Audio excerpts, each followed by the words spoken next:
previous speakers in and around the Remembrance Day speech before the House at the moment. And unlike other members that have made a contribution in this chamber today, my family were not participants in any Great War.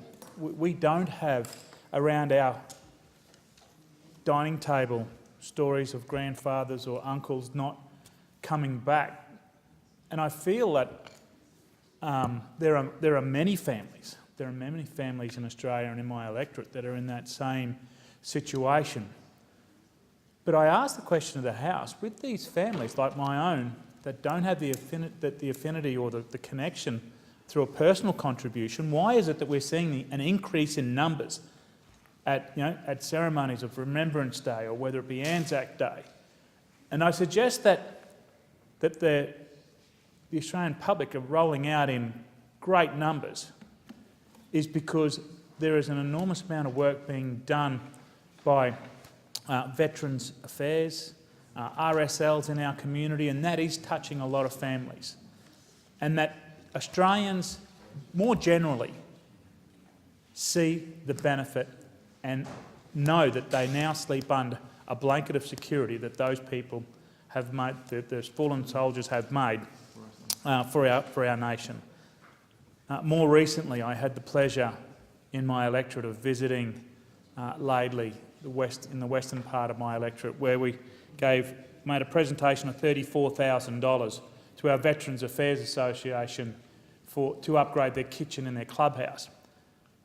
These are incredible people who go about their business quietly in my community.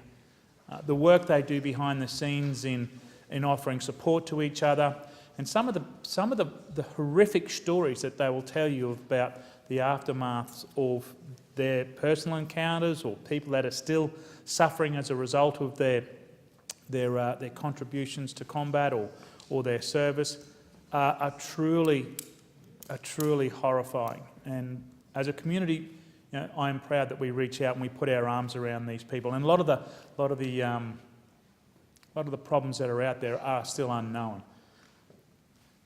I wanted to rise and just let the House be aware that you don't have to have strong linkages or walk up the road with a medal on you to appreciate the work that has been done by ex-servicemen and women, proud ex-servicemen and women of our nation.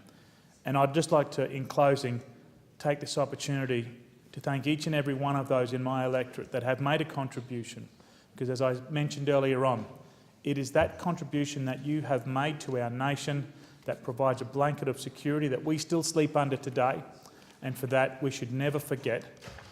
And in closing, lest we forget.